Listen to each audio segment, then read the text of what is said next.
ये कांग्रेस सरकार कैसे बनी? कैसे बनी ये कांग्रेस सरकार? जीत के बनी है क्या? झूठ बोलकर बनी है। सरेआम झूठ बोला है जनता के सामने।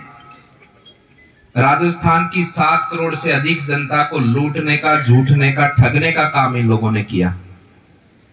किसानों के साथ धोखा किया, युवाओं के साथ में धोखा किया। और इन ऐसी परिस्थिति और ऐसा स्वभाव जो हम सब का इन कांग्रेस के कारण ही बन गया, क्योंकि इन लोगों ने सदैव प्रलोभन किसी ना किसी रूप में हमारी जनता जनार्दन को दिया। कोई ना कोई प्रलोभन देकर जनता के वोट लेने का, ठगने का इन लोगों ने काम किया। हम देखते आए हैं आजादी से लेकर अब तक ज्यादातर समय कांग्रेस का शासन देश पर रहा और प्रदेश पर भी रहा। हमने देखा कि हर चुनाव से पहले इन कांग्रेस के लोगों ने लोगों से झूठ बोला। शिक्षा देंगे, रोजगार देंगे, विकास देंगे, यही मूलभूत आवश्यकता है एक समाज की। लेकिन आजादी के 75 वर्ष हो चुके। 75 वर्षों में से 8 वर्ष कम कर दो जो मोदी जी का शासन है, उससे पहले ज्यादातर कांग्रेस की सरकारें रही। क्या इन लोगों ने 60-65 वर्षों के शासन के अंदर किसान का उत्थान किया क्या? युवाओं का उत्थान किया क्या? जो सरकार का मूल दायित्व होता है, मूल उसका एक कर्म और धर्म होता है कि जनता की समर्पित और सेवाओं के लिए सरकार होती है। योजनाओं के माध्यम से जनता तक लाभ पहुंचाने का सरकार का दायित्व होता है। दुनिया का सबसे बड़ा लोकतांत्रिक देश है अपना, और लोकतांत्रिक देश के अंदर जनता चुनकर सरकार को बैठाती है, उन लोगों को बैठाती है। लेकिन ये कांग्रेस के लोग केवल और केवल अपनी निजी स्वार्थ की इच्छा शक्ति से ही सत्ता में आते हैं। इनका एक ही धर्म है, एक ही कर्म है कि अपनी संपत्ति, खुद की संपत्ति कैसे बढ़ाई जा सके। कांग्रेस का केवल एक ही परिवार है, उसी परिवार को किस तरह से आगे बढ़ाया जाए, उसी परिवार का किस प्रकार से महिमा मंडन किया जाए, और उसी परिवार के लिए पूरी कांग्रेस आगे पीछे दौड़ती रहती है। इन लोगों ने कभी भी देश का भला किया होता तो देश की आज ये परिस्थिति नहीं होती। आज किसान भी खुशहाल होता, नौजवान भी बहाल होता। लेकिन कभी भी कांग्रेस ने इस प्रकार का काम अगर देश में किया होता तो देश की समस्याएं जो आज हम सबको सामना करना पड़ रही हैं, वो समस्याएं देश के सामने नहीं होती। भाइयों बंधुओं, ये जो जन आक्रोश यात्रा है, ये जन आक्रोश यात्रा भारतीय जनता पार्टी की केवल सत्ता प्राप्ति के लिए नहीं है। ये जन आक्रोश यात्रा एक तरह से धर्म की अधर्म के साथ में लड़ाई है। और आप तो सब जानते हैं कि धर्म की रक्षा के लिए ये सनातन धर्म और हमारा राष्ट्र, हमारा भारत भूमि, चाहे उसमें भगवान श्री कृष्ण यहाँ पर अवतार लेकर आए हों, चाहे भगवान श्री राम आए हों, उनके बाद में अनेकों सिद्ध महापुरुष इस धरा पर जन्म लिए हैं, जिन्होंने पूरे संसार के लिए काम किया, पूरे संसार को कल्याण करने का काम किया, पूरे संसार की अधर्म से रक्षा की है। उसी भाव से ये भारतीय जनता पार्टी यात्रा लेकर आप सबके बीच में पहुंची है। आज राजस्थान में जिस प्रकार से अधर्म का बोलबाला है, सरेआम गुंडागर्दी, सरेआम आपराधिक घटनाएं, जिस प्रकार से सत्ता में बैठे लोग आज अपराधियों को संरक्षण देते हैं, जो लोग हिंसा में शामिल होते हैं। एक समय पर हमने सुना था कि जम्मू कश्मीर में पत्थरबाजी होती है, लेकिन आज राजस्थान के अंदर करौली की हिंसा उसका प्रमाण है कि राजस्थान में जो पत्थरबाजी जम्मू कश्मीर में होती थी वो बंद हो गई। राजस्थान में कांग्रेस के शासन में यहाँ राजस्थान में पत्थरबाजी शुरू हो गई। उस हिंसा के अपराधी आज तक नहीं पकड़े गए। उसके बाद में जोधपुर में हमारे शहीदों का अपमान होता है। शहीदों के बलिदान और शहीदों को किस प्रकार से एक एक परिवार किस प्रकार से अपने देश की रक्षा और सुरक्षा करता है, ये झुंझुनू की धरती से ज्यादा कोई दुनिया में जान नहीं सकता। किस प्रकार से जवान अपनी जान की कुर्बानी देकर पूरे देश की रक्षा सुरक्षा करता है, लेकिन इन कांग्रेस के लोगों के कारण शहीदों को अपमान सहने का काम हुआ जोधपुर के अंदर।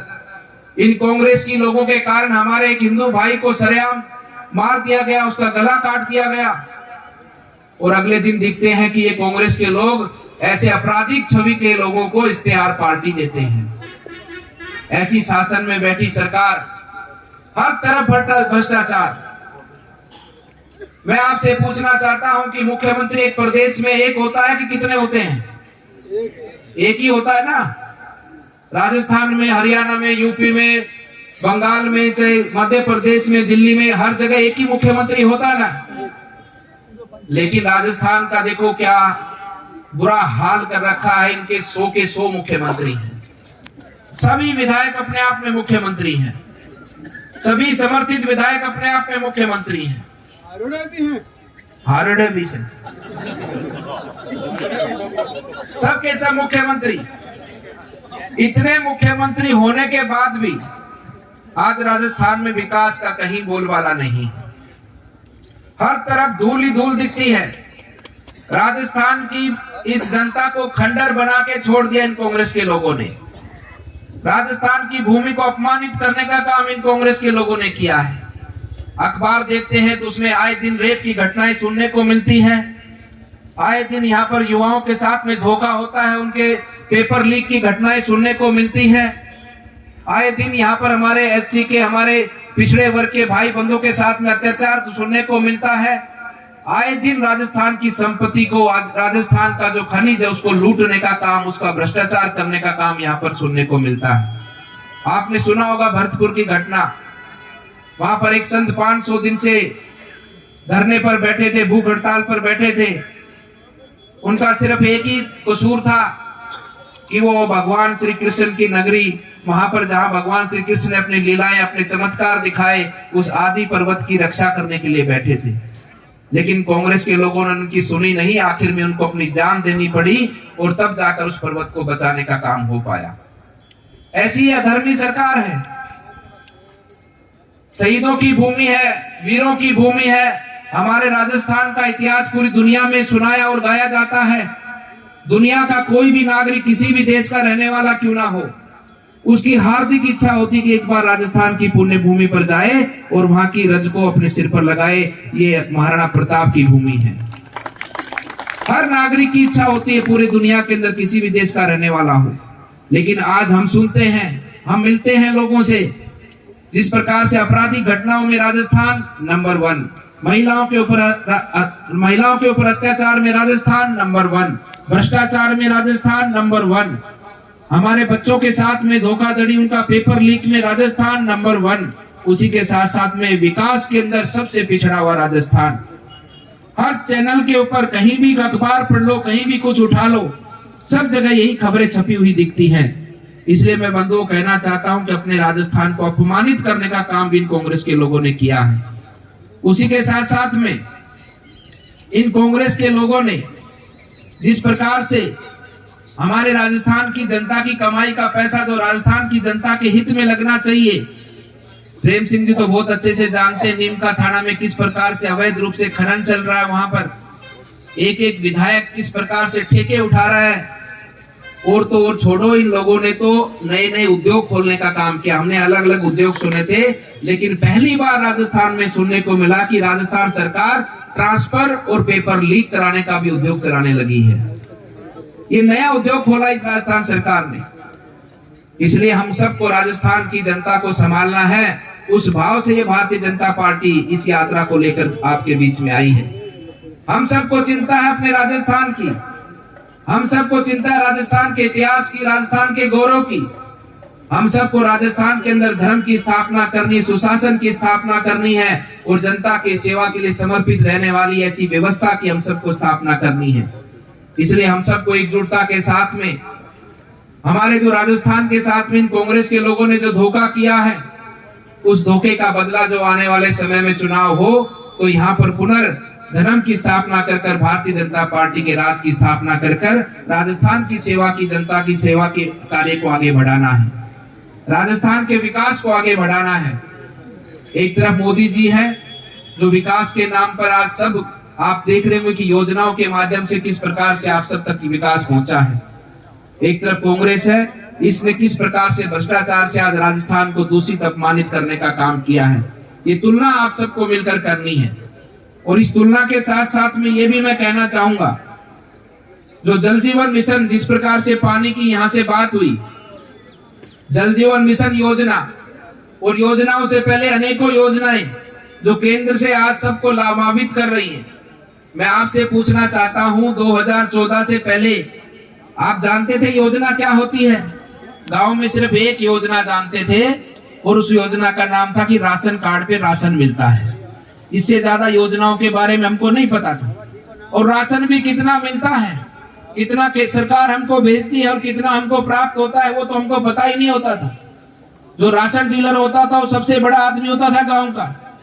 लेकिन जो 2014 के बाद देश के लोगों ने जाना कि योजना होती क्या है, योजनाओं से कैसे लाभ लिया जा सकता है और कैसे योजनाओं से एक एक परिवार के जीवन में इतना बड़ा परिवर्तन आता है। योजनाओं के बारे में मैं ज्यादा गिनाना नहीं चाहूंगा, चाहे जनधन खाता हो, चाहे किसान सम्मान निधि हो, चाहे उज्ज्वला योजना हो, चाहे प्रधानमंत्री आवास योजना हो, चाहे सुलभ शौचालय बनाने की बात हो, अनेकों योजनाएं आई हैं, राशन वितरण की बात हो।